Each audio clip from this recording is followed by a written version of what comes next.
Hey there, and welcome to our homeschooling journey. In today's video, I do want to give you guys a mid-year update. I also want to share how I organized our teacher binder and how I plan a week out in our planner. In case you guys are here from my last video, this is what I meant when I said we are going to be using the last week of winter break to kind of just finish things off before we start the semester. We do still need one last week of Math with Confidence, which is going to be week 17. And we are going to be finishing a few of our lessons, which is going to lead us up to week 17.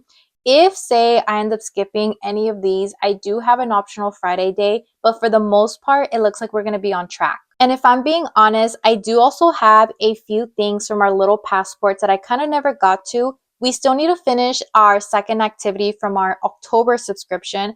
These two are from our November subscription, and this is from our December subscription. And then starting next week, we are going to be back to schedule. I'll show you guys kind of like how I have this laid out for like the whole school year. But for the most part, we usually do Math with Confidence like in 3 to 4 days. Sometimes we double up on the lessons and we get everything done in 3 days. But since I like to plan things out, I do like to use both an erasable pen and a regular pen.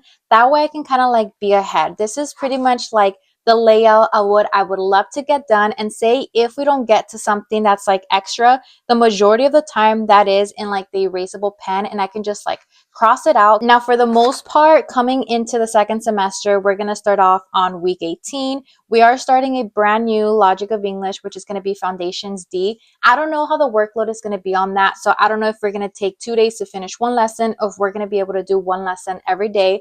Regardless, I do like to write that stuff in later, or if I'm pre-planning, I use it with my erasable pen just in case we don't get to it. I can just like move it over. But we do have like our Write Shop, our Build Your Library, little extra things, our Studies Weekly, as well as our Evan Moore workbooks, our Artistic Pursuits, which is our art. And then we have like our PE, little handwriting, typing thing. And this is all for our first grader. Now for our preschooler, this is pretty much her little work week. We have our playing preschool activities, some play-based activities that I bring out from all the resources we have, our little seasonal workbooks or preschool workbooks, and then just anything little extra that I can add on. And then going forward for the month of January, we do have like little activities that I have planned out based off of like no school days. Even though it's like no school, I still like to do some stuff just in case we get to it. Or if not, that's when like my little erasable pens come in handy. But I do plan on doing like an IXL activity for Martin Luther King Jr. Day. And then going forward, I also did look on IXL. I don't have these like planned out, filled in, but I do kind of have it like this. So for Lincoln Day, we're going to have do something for IXL. For President's Day, something for IXL. And those are no school days, but just so we can get like something in there. That's kind of like how I have been doing my planner. And then I do like to highlight things. So as we get things done, I highlight them. And as you can see, I was using like the white eraser parts, but I was just adding little things here and there. And I just thought an erasable pen would just be more realistic. Now this is like the actual schedule that our first grader is going based off, and pretty much when I do like plan anything out over here, that is what I'm looking at. So if I am going to be doing say Math with Confidence, I usually have it out for Monday through Thursday, and that's how I plan it out here.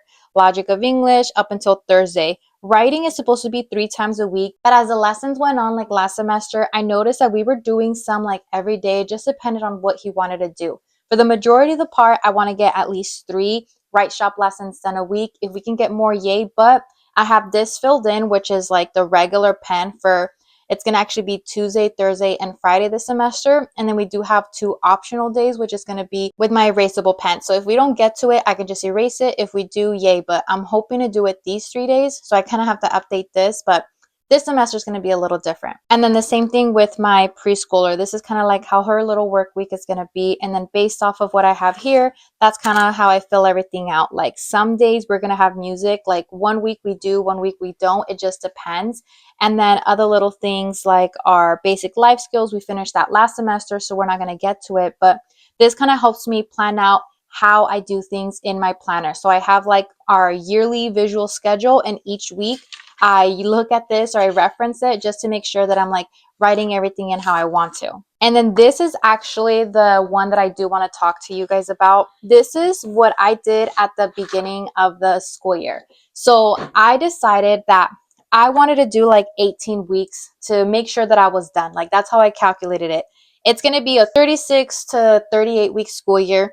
If I want to divide it evenly, I have to make sure that I complete week 18 by the end of the first semester. We didn't get to it, but it's okay because we're like within a week. And this is also kind of like how I plan out how many times a week we have to do something to get it done by the end of the school year.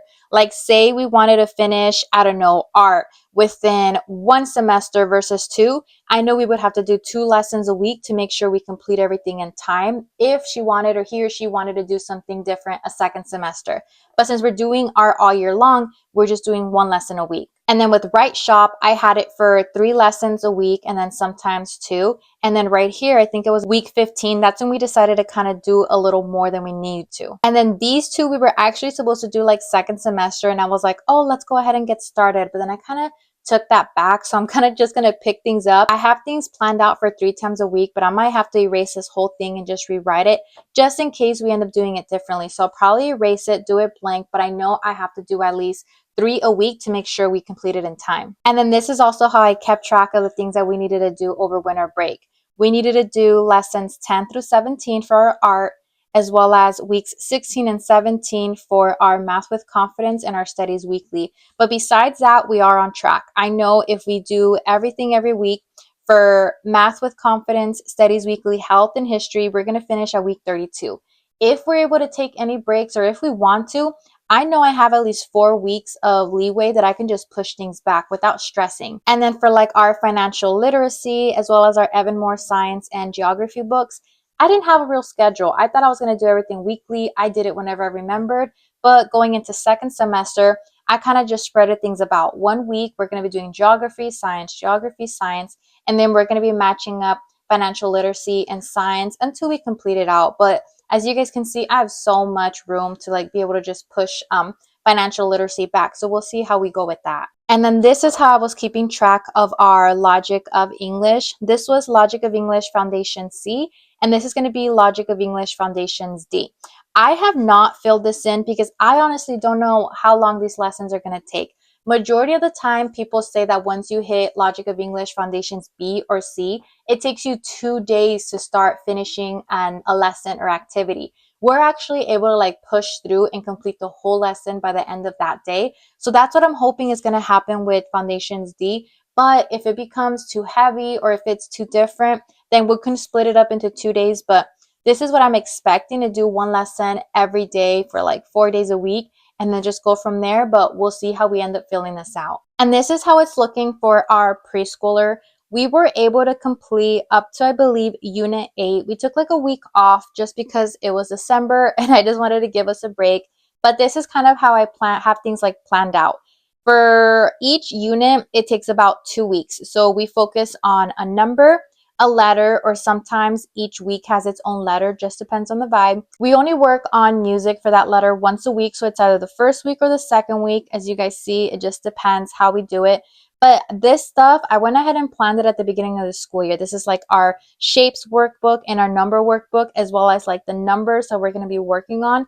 In the beginning, we focused on shapes and colors, but we're all over that. And now we're just like reviewing both shapes and colors throughout the week with like random activities. But this is how I have like things planned out so far. And then I do have like my little extra stuff. This is something that I made that my little one likes to use. It's like environmental print. I have it on Teachers Pay Teachers in case you guys want to look at that. To be honest, we didn't follow through with our edible crafts, science, or cookbook activities. I feel like we had so many other things lined up. We kind of started it, but we didn't continue. But I'm just being real and honest with you guys. This is what I planned out for 31 weeks, or yeah, 32 weeks. But it just failed. And then Spanish, we did start it, but then for some reason, I just didn't want to end up doing it. I remember that Spanish is something I like to do over the summer because that's kind of what I taught them last summer, like a little bit of Spanish. So if anything, we'll probably continue this curriculum again over summer break just because it's the easiest for us. And then this is like our fitness cards. This is something that we're going to start up again. I like these because you're able to kind of have like 3 different levels to it, like a startup activity, a regular activity, and then a cool down activity. And this is just little things that we can do inside the house. And then same with this, we have like a little yoga poses. Like this is the little poses that they can do. And it kind of talks about it. And like these are just cute little things that I have just extra, especially right now with like all the rainy days, where I'm gonna need more rainy day activities. So we're gonna do a lot of like indoor PE stuff. And then I did want to give you guys an update on our math. This is actually like the little folder where I kind of like keep everything. I have any extra thing that I'm gonna need in there. But in regards to planning, this is pretty much how the first semester went. We were able to do, I believe, like I said, up to week 16, week 17. We're going to complete week 17 this year. I kind of wrote down when we did the lessons, any extra workbooks we did. And to be honest, we didn't end up using any of the Dimensions Math 1A or 1B workbooks like how I planned. I thought that if we needed like extra practice or anything, we would pull those out. And I did like in the beginning and as well as for like 1 week where I feel like he needed that extra help. I think it was with like the number bonds that we kind of needed a different way to see it. But we are mainly using like the addition facts that stick as well as the subtraction facts that stick. And that's something that we have used every week, depending if it was needed or not. But that's this little stuff here, as well as like our Minecraft subtraction facts. So this is kind of how I have things planned out. But like I said, if I do feel like we need the extra help or the extra support, I did line up our Dimensions Math workbooks for 1A and with B with the lessons, depending on if he needed the help or not, just to prepare for the worst, because he did one of the weeks, but the majority of the time he doesn't need it. So this is kind of like where we're going to start off. So we're going to start off with week 18 next week. If need be and he needs extra practice, I know that Dimensions Math 1B chapter 10 lines up with this week, and I can use that to just reinforce any skills like a different way. And then next up is our Logic of English Foundations D. Like I said, this is pretty much where I have like all my little extra stuff for language arts. This is pretty much how Logic of English Foundations C went. Orange is all like the little extra flashcards that I had, which is pretty much these. They're like little visual aids, like the 3D mouth moving pieces. So I brought those out just as extra support or for me to introduce like new things. This is all the Bob books that we ended up using, all the new words, digraphs that we ended up learning when we had readers. And that's kind of like how this went. I did go ahead and do the same thing for Logic of English Foundations D. And this is pretty much going to be based off of readers. These are books that I went ahead and ordered and we're going to be using, and I'm just going to be writing it in. He is going to be learning some more like advanced sounds. So that's when I plan on doing that. And then I did go ahead and add like little posters that I'm going to probably have to create like ahead of time just to have it ready for him, like a noun poster, a proper noun poster, stuff like that. And then I think with Logic of English Foundations D, we do have to do like little time word per minute assessments. So I did go ahead and print that just to have it ready to go. But this is how it's looking like for Logic of English Foundations D. And then you guys saw in the beginning of the school year, I did go ahead and line up all of our Lovely activities with lessons for Foundation C and D in case we need like extra review. And these, we do bring them out. He can do things independently or we do things together, and it's just extra practice.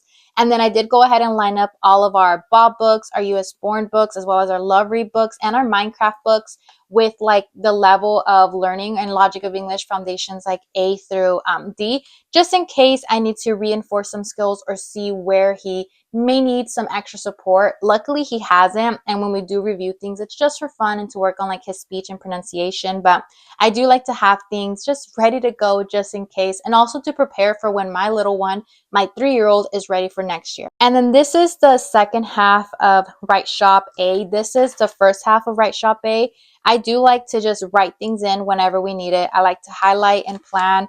We do have like an evaluation chart at the end of each lesson. We do need to do some like advanced prep. And like you saw, I did go ahead and start it already. So we'll probably pick up here and then just see how fast or slow we go. But for sure, I'm going to be doing at least 3 of these lessons a week. And this is our year of playing skillfully list. This is pretty much all the activities that we're going to be doing that are just extra and play-based. They are geared more towards like 3 to 7-year-olds. So I know both my little ones can benefit from it. And then this is where we're going to start off with our Build Your Library. It is going to be on week 18. I do go ahead and read through everything and put in any like extra details like videos or things that we're going to have to do. And I do cross off things that we're not going to end up doing. And the first 18 weeks are here. And I highlight things. I love to highlight things. And if we don't end up doing anything, I shade it in. That way I know in a few years when my little one does it, if we don't end up doing something, it's fine. No pressure, because back then we ended up skipping a few things with my little one. And this is just like some completed work. This is for my little one, her little art pages, and this is our 3-year-old's little schedule. I do like to write things in, whether we need like ice cubes, bowls, toys, certain little things, just to have things ready to go. But this is pretty much like the updated version of our binder, as well as all the new changes that we had and kind of like where we are starting the new year. If you guys have any questions or comments or any tips or tricks, feel free to leave them down in the comments, and I'll talk to you guys next time. Bye.